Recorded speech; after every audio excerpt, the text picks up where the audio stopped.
Hi everybody. So today I am talking to a lovely young man called Bob Hilary.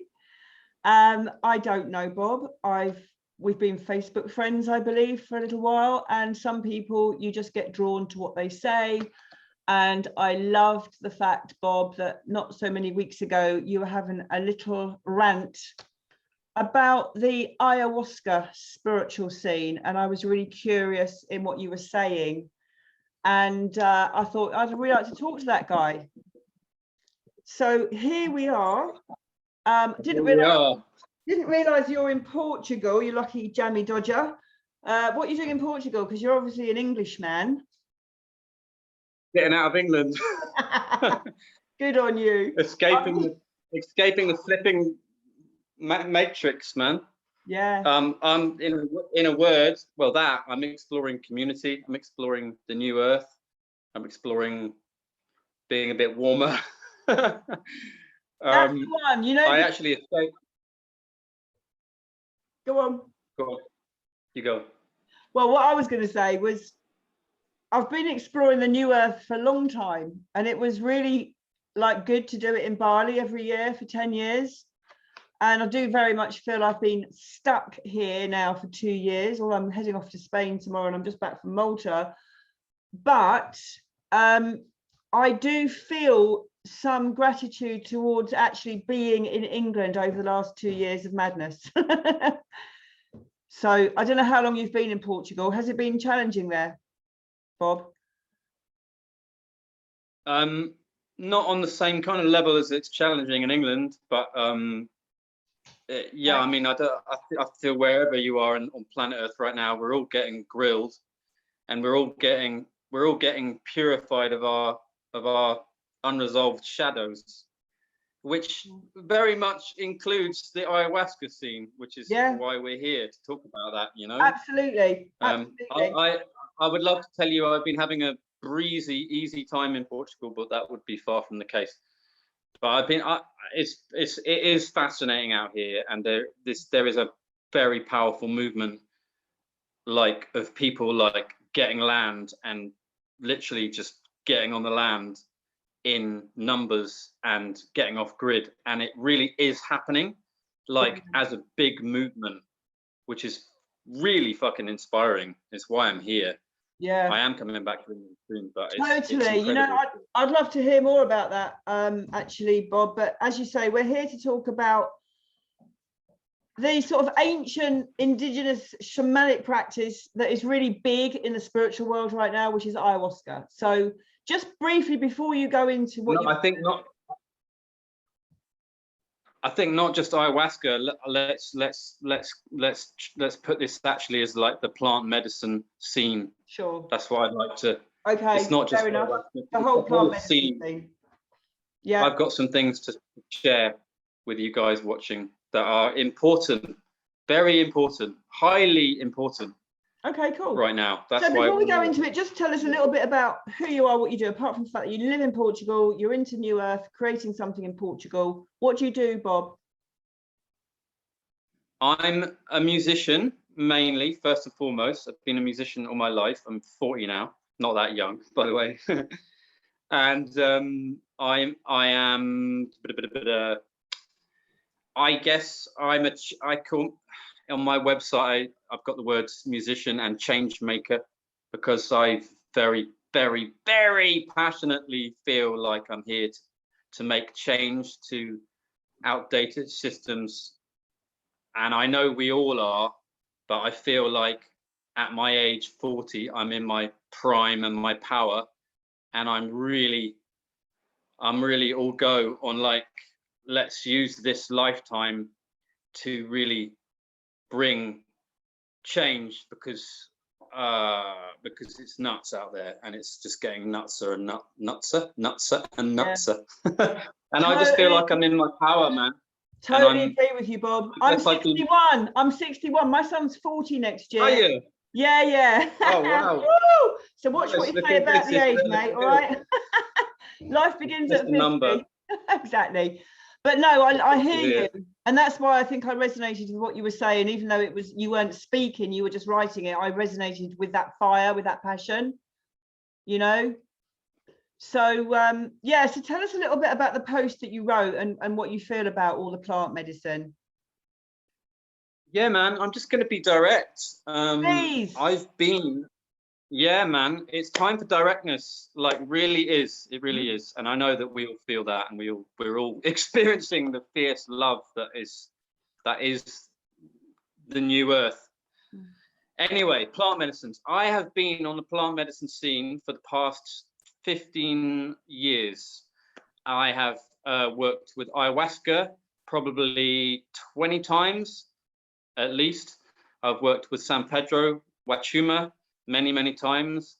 I've worked with Cambo, the frog medicine, many times. I have worked with psychedelics. I was really into psychedelics as a way of opening and expanding consciousness. And something seems to be shifting right now. And I'll just share really directly. Plant medicine, particularly ayahuasca, really helped me for a while. And then it really wasn't helping me. I started to go attend to some ceremonies where I was like coming away, literally re-traumatized, feeling worse than I fucking went in feeling. So coming out feeling like worse. And I'm like, okay, this is a bit weird. But because I was so into like the plant medicine world and so convinced it was like the answer, I just kind of continued to go to ceremonies. And I've noticed over the last 2 years, my experience of ceremonies has been plummeting with every ceremony. And I'm not talking about loads of ceremonies, I'm talking about a few. And this year, like even within the last 3 months, I feel like something is really shifting in the plant medicine scene. And it's one of the reasons that I've left England right now, is because my experience of the plant medicine scene was like, there's something really dark going on here.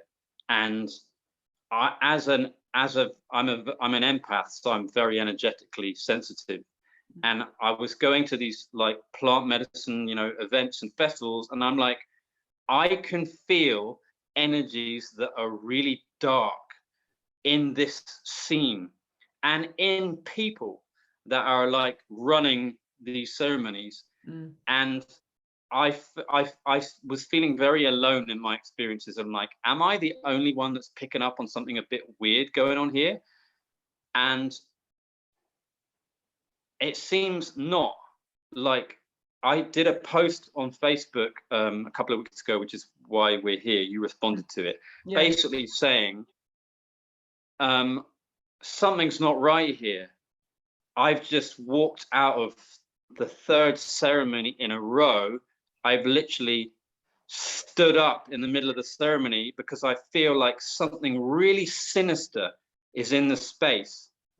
And I felt like the space holders are unclean, and there are basically really some dark energies coming through the space holders who call themselves shamans. I'm doing a lot of this. Yeah.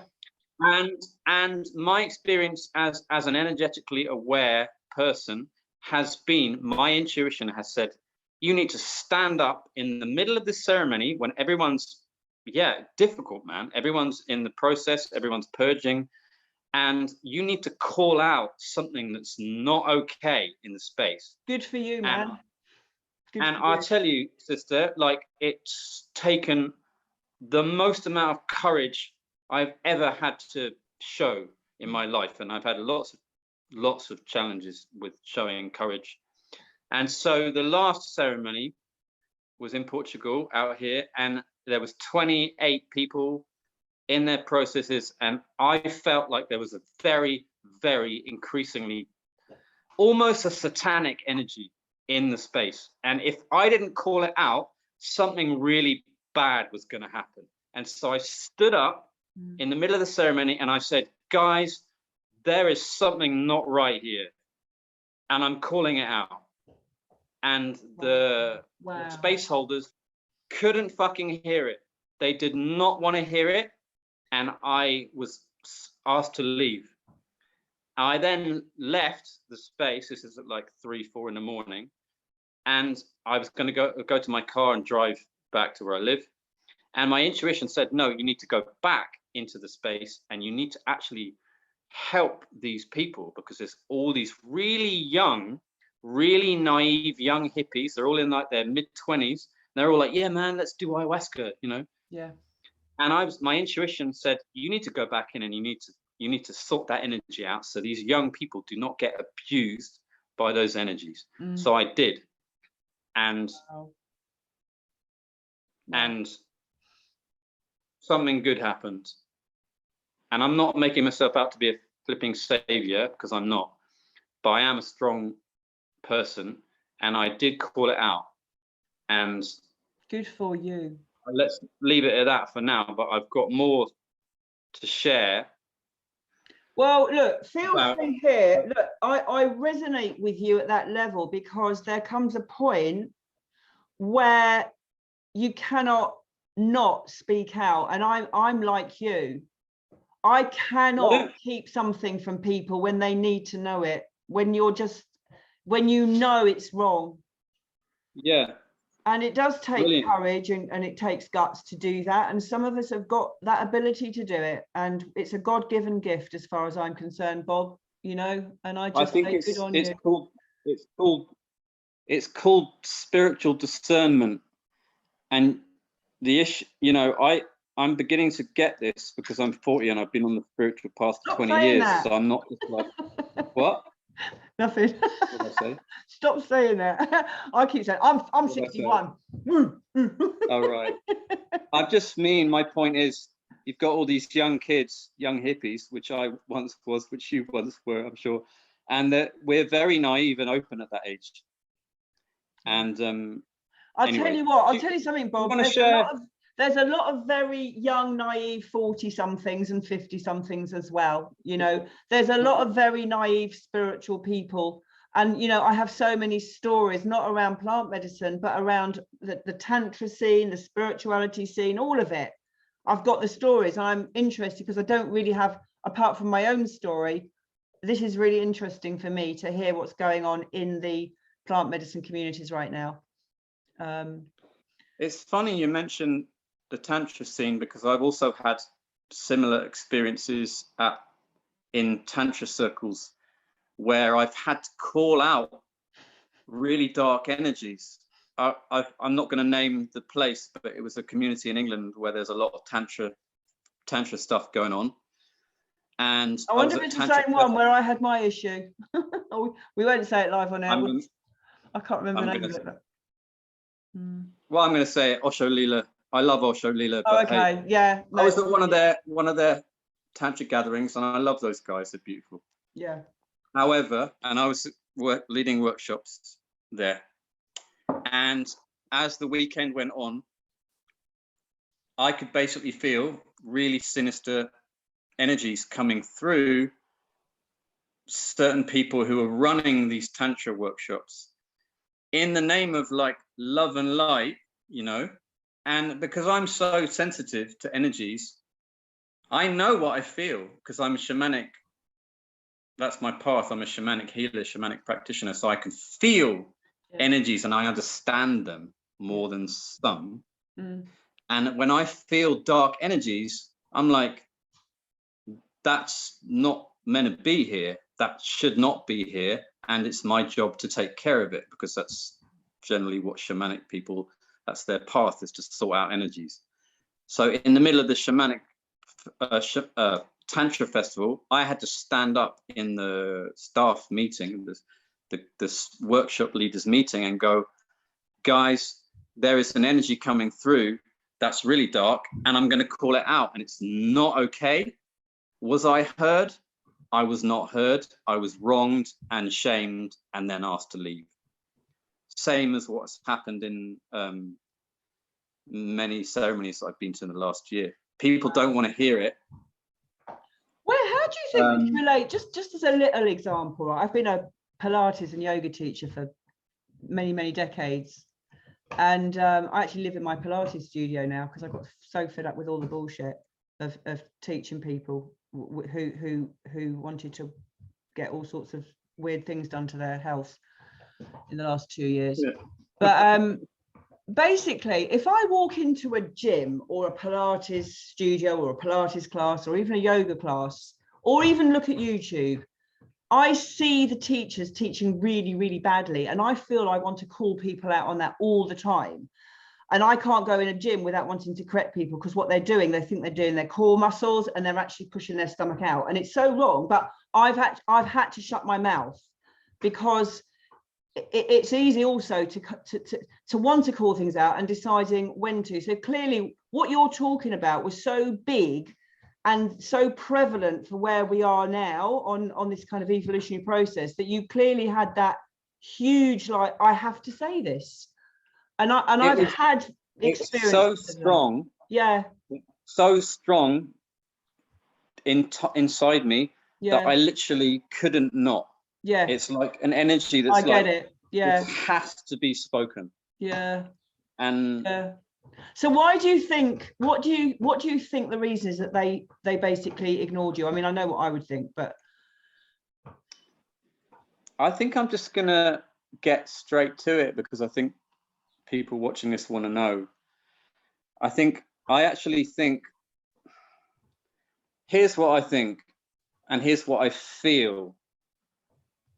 I've sat in plant medicine ceremonies over the last year and a half, and I've had this feeling like this is now, the way that these ceremonies are held is now outdated. It's an old frequency. It's an old, if you know, like the way these ceremonies are held, they're based on traditions, and all respect to these traditions, they go back thousands and thousands of years. To a different world. To a different world. Yes, thank you for naming it. To a different time. Yeah. And we are now in 2022, we are firmly in the new earth, and the frequencies that we're living in now increasingly are way higher than back then, when these ceremonies and these traditions were created. And so I have sat in these ceremonies and felt basically like this is the patriarchy that we're sitting in a ceremony, i.e. you've got one person in charge, the king, the king shaman, telling everyone. Interesting timing there. Bob has blacked out when he spoke about the patriarch and the king shaman. Come back, Bob. Come back, Bob. Now, this is interesting. Maybe Bob's video or camera has died. And I'm going to share, while we're waiting for Bob to come back, I'm just going to share my experience of ayahuasca, because I know people rave about ayahuasca. And my experience with ayahuasca was horrific. It was just absolutely horrendous. Bob has gone, so it may be that this is part one, and he's got this big revelation to make. So I'm just going to see if Bob comes back, if he charges up. So basically, I did ayahuasca about 5 years ago for the first time. And it was somebody I knew who was doing a lot of ceremonies. He was not a shaman. He was very spiritual. And he came to the studio and he set it all up beautifully, and it had all the incense and all, everything was beautiful. The music, he'd done it out absolutely stunningly, and he's done a lot of ayahuasca. And he said to me, oh, just relax, it'll be fine. He'd really talked me into doing it. And basically, to cut a long story short, I had a horrendous experience. I was very, very paranoid. I didn't trust him, even though I knew him very well. I didn't trust when he said to me, I'll be there for the whole ceremony. I'll be there to massage your feet if you don't feel well. So when I felt ill and was not sure what was going on, I said to him, I don't feel like I'm a bit scared. Could you hold my feet? Could you massage my feet? And because he didn't do that, he sat by me. I had this story going on in my head that he thought he'd given me too much and he didn't know what to do. And so I became paranoid. And it was the most horrendous experience. And the bucket of sick, the red bucket of sick, listen to this, sat in the garden for about 6 weeks, because I couldn't bear to even look at it because of the memory of this horrific experience I had with ayahuasca. So that was my experience. Now then, let's see what's happened to Bob, because I've got a really weird feeling that his camera is died, in which case what we'll do is we'll do part 2. I'm still here. Come back, lol. It's good, isn't it? It's good, isn't it? You're just about to reveal something major on an interview, on a conversation, and your phone dies. So we'll give it a minute or so and let Bob come back. So he was just basically talking about his realization of the patriarchy, and suddenly there was this figure that was the leader, the guru of the whole ceremony, and then Bob cut out. So if you're listening to this, please give us your feedback, and also in the comments below. And also, I lost my YouTube channel about 8 or 9 years ago. I had a massive YouTube channel with so many videos of me teaching and talking to spiritual teachers all around the world. My first experience of doing retreats, of doing juice fast in Thailand, teaching in Australia, teaching abroad, all went. YouTube took it away. So if you like any of my content, please do feel free to subscribe, like, and comment on these videos. So hopefully, I have a feeling Bob may be back any moment now. This is a definite first. Yes, you can come back in. No, I mean, just come back. Just come back. So he's coming back. Hopefully you've had a little pee. Still here and just been chatting to people. Lol. La-di-da-di-da. I can do a dance. Yeah. Have you tried ayahuasca? Now, of course, plant medicine.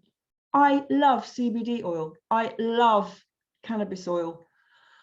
I'm really into plants and nutrition and plant food as medicine, but we're not talking about the psychedelics and the sort of mind-altering neurochemical effects of the chemistry and biology of the brain that really affect people when they take some of these drugs.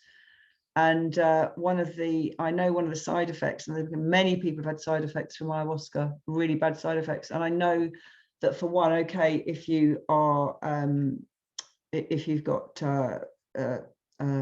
what's the word I'm looking for? Bipolar, OCD, major depression, but also even if you've got PSTD, that can have a negative effect when you take ayahuasca. My phone isn't working. I'm fixing my laptop. Guys, we're going to do part 2. He's not coming back. Thank you for listening. And please go off and watch part 2 for the big revelation. Thank you and see you soon.